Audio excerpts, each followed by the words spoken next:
Hey everyone! Today on the plastic canvas we're painting the ATST from Star Wars Imperial Assault by Fantasy Flight Games.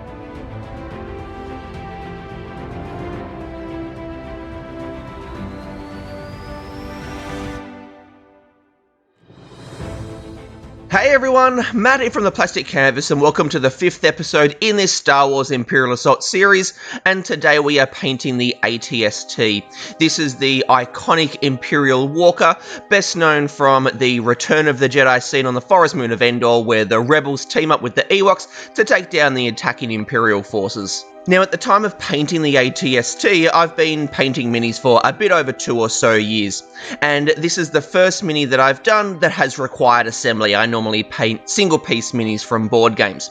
and so before getting into painting it, I wanted to work out whether it was going to be best to paint it before or after gluing all of the pieces together. So I did a dry fit, so putting all the pieces together without gluing it, and what I found was that regardless of whether I glued the base on or not to the bottom of the legs, it was going to be difficult, or at least more difficult than what it needed to be, to get to the inside faces of the legs and the underside of the main part of the body.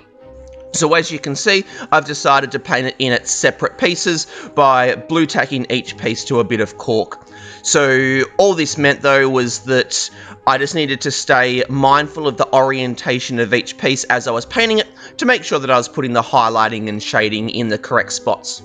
Now, the base coating for the ATST was very simple because most of the time and effort in this paint job go towards doing the different weathering effects that will come later on. So I just started by laying down a black prime. I used my rattle can for that just because it's really fast to lay down, and I just used black because it will keep as much depth in the different grey tones that I'm doing now as possible. So then I shifted to my airbrush and I started with a dark grey, and I'm just laying that down over pretty much all of the surfaces across the whole mini, but I'm hitting the surfaces from a slightly elevated angle, maybe 45 degrees or so. That's just to allow some of the black in the deepest recesses to remain so that it will start to create the effect of shadows, but then also it will avoid the paint going into some of those recesses in between the different panels, just to allow that detailing to stay visible. Then I shifted to the cloudy grey, which I'm doing at the moment, which is my mid-range grey,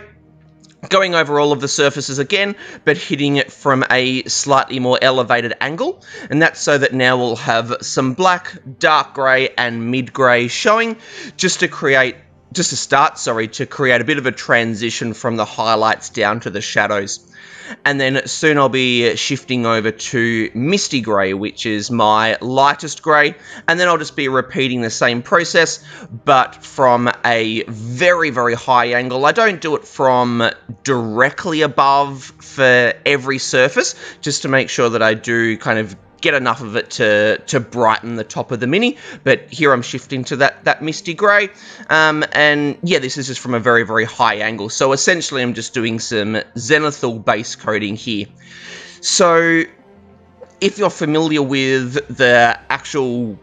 panel colorings of the ATST, the misty grey here is obviously brighter than what it is actually coloured, but I went with a really bright grey because the first stage of the weathering effects is to put a black wash over the whole mini, and knowing that that's going to be darkening anywhere that it ends up sitting,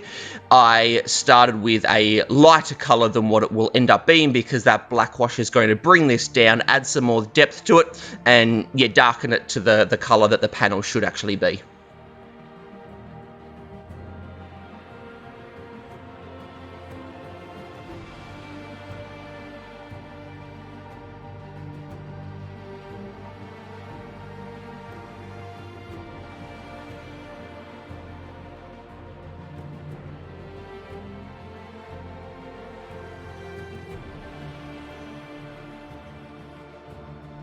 Alright, so now that the base coating is done, we're going to start weathering the ATST, and the first step in that for what I did was to lay down a black wash. This is just going to slightly dirty up each of the panels and just help bring out some of the detailing as well. So as you can see, I mixed in some Lamian medium, not too much, just enough so that it's thinned the black wash down a bit so that it won't darken the panels too much. I don't want them to go too dark, I just want it to be a bit of a subtle kind of effect. But also the Lamian medium will add some nice flow to the wash so that it'll be a lot quicker and easier to quickly get it across these large surfaces than what it would have been if it was just a straight black wash. And then the next step will be to come in with a slightly damp rag and then wipe off the excess. So I'll be doing that from a top-down direction, so starting at the top and then wiping towards the bottom, which will also add a bit of a rain streak kind of effect. And to help that effect work as well as possible, rather than wiping the black wash off straight away, which will pretty much wipe all of it off, I go through and put the black wash over all of the different sections of the ATST, because in that time, it will allow the wash to just dry a little bit, only just start to dry though, and that will help some of it to cling to the Mini, and some of it to come off more easily than other areas, and so that'll give a bit of an inconsistent, dirty,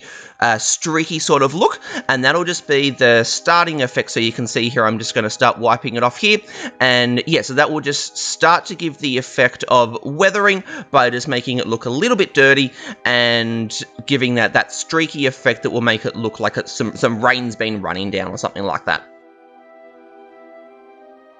You can see just on this front panel here, the way that it's coming off inconsistently. It's a bit harder to get off in certain spots than others because I gave it that drying time. If I wiped it off straight away, that would have all just wiped off clean, and it would have been much, much more difficult to leave some behind, which is what gives it that weathered, dirty, streaky kind of effect. Now, there's going to be quite a few more steps that go into weathering the ATST, so I'm not worried at the moment about whether this is looking perfect or anything. The only point of this at the moment is just to darken it down a bit and just get some inconsistent, grimy sort of look to it. So yeah, there's no real intent to this. I want it to be inconsistent, and as Bob Ross would say, just, you know, we're looking for happy accidents at the moment.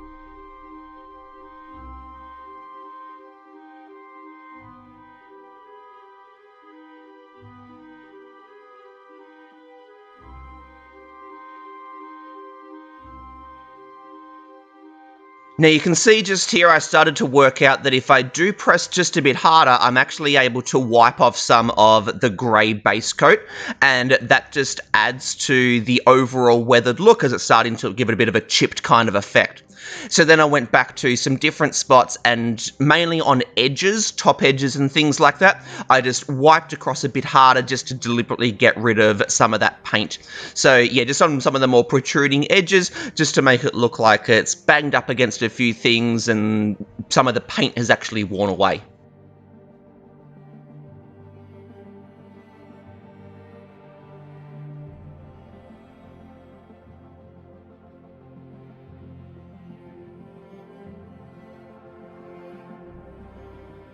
And now for the next stage of the weathering effects, I'm just making this black-brown mix that's mostly brown with a bit of black mixed in, taking this bit of a sponge here and just dabbing it on to create a bit of a spattered dirt kind of effect. Most of this gets concentrated around the edges, but here and there I do put it on the broader faces of the panels as well. The main thing that I had to stay really conscious of here was that I didn't overdo it, because thinking about the scale of the ATST, it is obviously to quite a large scale. Anything that I put down is to that scale as well, and it would be very, very easy to just go overboard and just put it everywhere, but in reality, you know, it's only going to be sort of fairly minimal dirt spatterings just here and there, and so I just worked really, really slowly Like with the wiping of the wash, there is no planned intent to it. I didn't think, all right, when I lay it down, I'm going to put lots of it here and only a bit of it here. I just worked around slowly just to see where it needed to go. So as I put some in a certain spot, I then thought, oh, it would also look good if I put some here. So just gradually worked around, laying it down where it looked like it needed to go, but trying to keep it under control, not getting too carried away and putting it everywhere, which would be unrealistic, just in certain spots, just to create just a bit of an effect of maybe a bit of chipping, but then also just this spattered dirt. As you can see, I'm sort of working it around the vents there a little bit because it would be a bit dirty and grimy there, just gradually building it up just where it needs to be, just to add to the overall weathered effect that this ATST has been outside in a few battles, picked up a bit of dirt, some chips and things like that.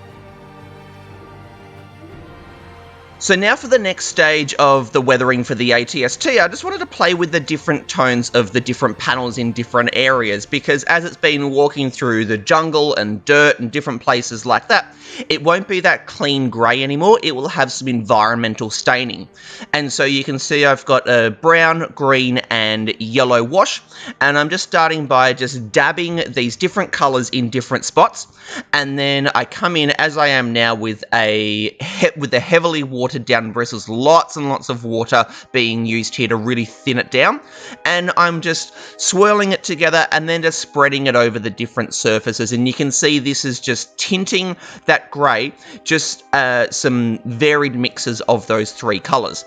And the reason why I didn't just mix the brown, green and yellow just together in my palette is because I wanted it to be a bit heavier on the brown in some spots, heavier on the green or heavier on the yellow in different areas, just so that it's got some different degrees of environmental staining, which is just what I'm calling it. So you can see here it's going down quite heavy, and so I'll be going back to the water, getting more water on the bristles, and then spreading that around a lot more, because I still want it to be clearly grey. I want this to only be a really, really subtle effect, but it just tints it enough so that it doesn't look clean anymore. It's not just a straight grey. It does have some staining from the weather, which is just going to, again, add to the overall look of the fact that the ATST has been in some battles, walking through the jungle. It is not straight off the factory line anymore. What I did need to do for this was wait for the black-brown mix that I used for that spattering earlier to properly dry, so that as I was putting down the wash, they didn't mix together at all.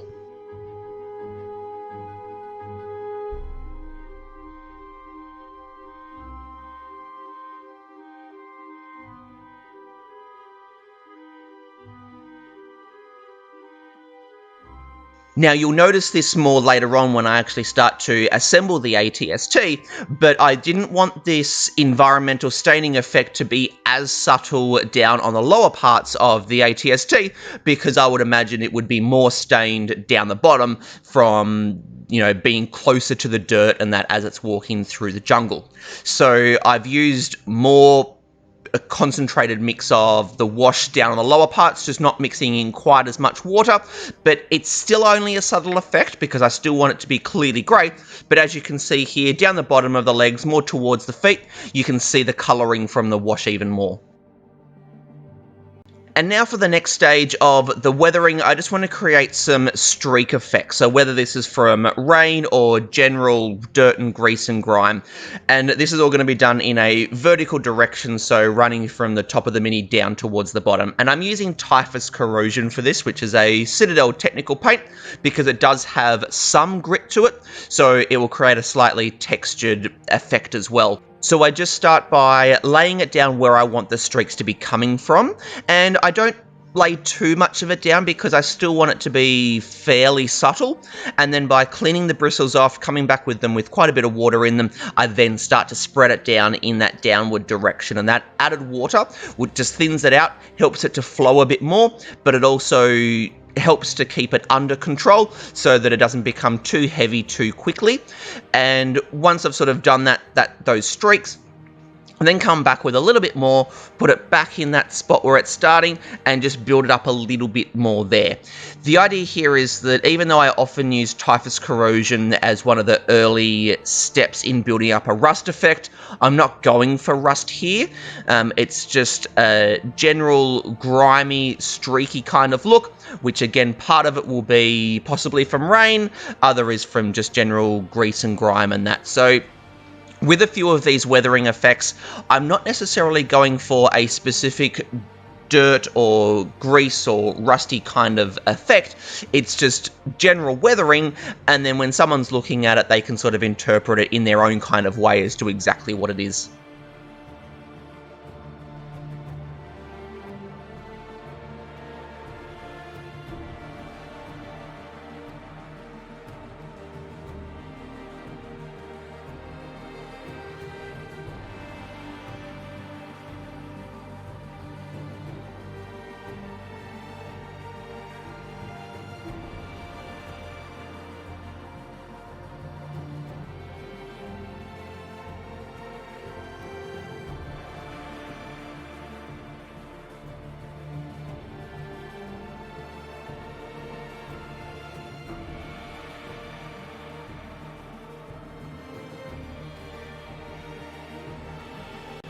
Now you can see on the feet here, I'm obviously putting quite a bit down, and that's because, like I said earlier, I'm trying to concentrate these weathering effects more towards the lower parts of the ATST rather than up the top, because even though the upper portions of the ATST will have some weathering effects as well, the bottom part is much, much closer to the ground, and it'll be copying a lot more dirt as well. So the overall look will be that the top is cleaner than what the bottom is.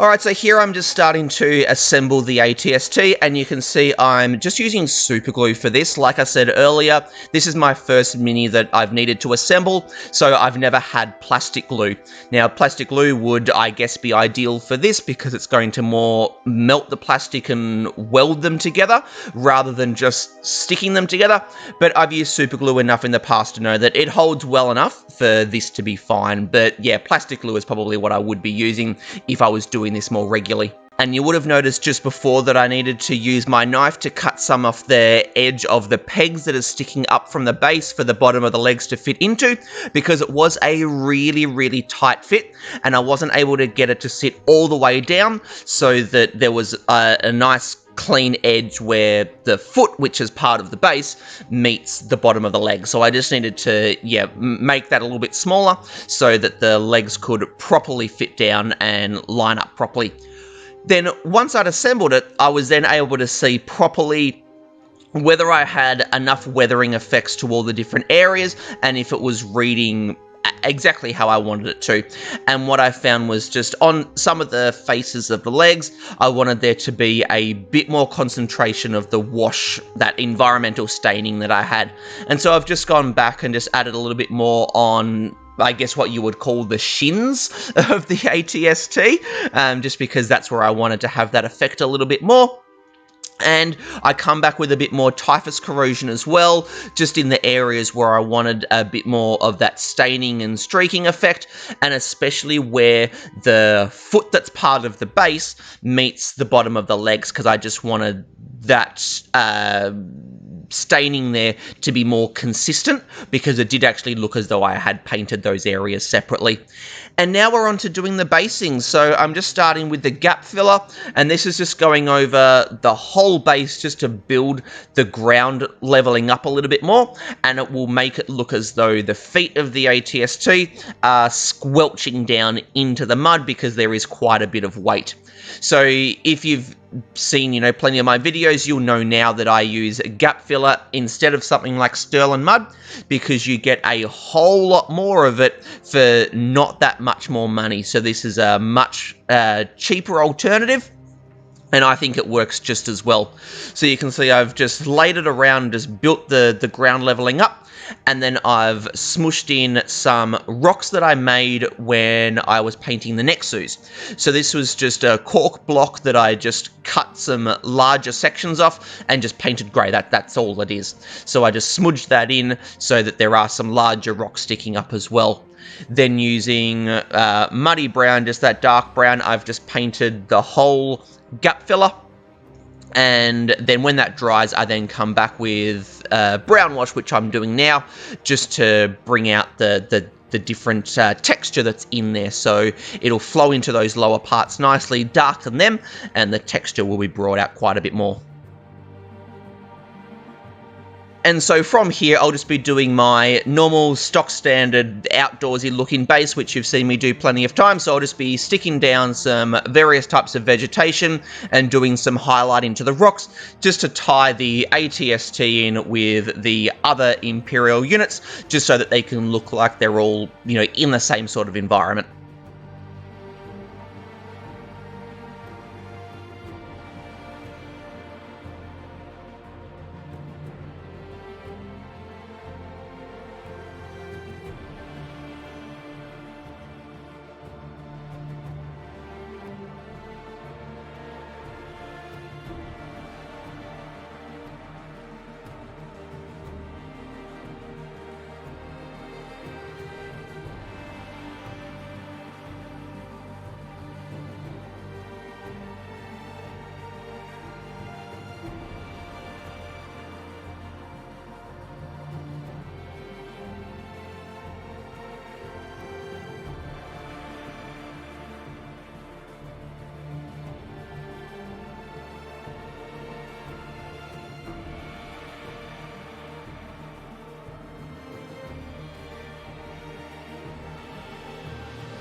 Alright, so just as the last couple of basing elements go on, and then a black rim around the edge of the base, our ATST is finished. So thank you very, very much for checking out another one of my videos. I really do hope you enjoyed this one, and that there was something that you could find in the video that you can take away and use in your own painting. I had an absolute blast painting the ATST. I think this is probably the most amount of fun I've had painting a Mini in quite a while, and I think a big part of that is because of all of the weathering effects that I was able to do. I had lots of fun doing that, and I think part of that is because unless really you go overboard and just do too much, you can't really do it wrong. And so I'd like to do a bit more of this in the future, so I might look into painting some vehicles or something like that where I can do some more weathering effects. So if you know some really good vehicles that might be a good starting point for that, please do mention it down in the comments below, because I'm not really sort of too familiar with that side of this hobby. So yeah, just a good starting point would be great to know. So if you like this video, please do give it a thumbs up and hit the subscribe button if you haven't yet to stay up to date with future videos as they keep coming out. And also stop by the Twitter and Instagram accounts for this channel so that you can see what I'm painting at the moment and so what videos are going to be coming out soon. So with all that being said, this is Matt from the Plastic Canvas signing out. Happy painting, everyone. Cheers.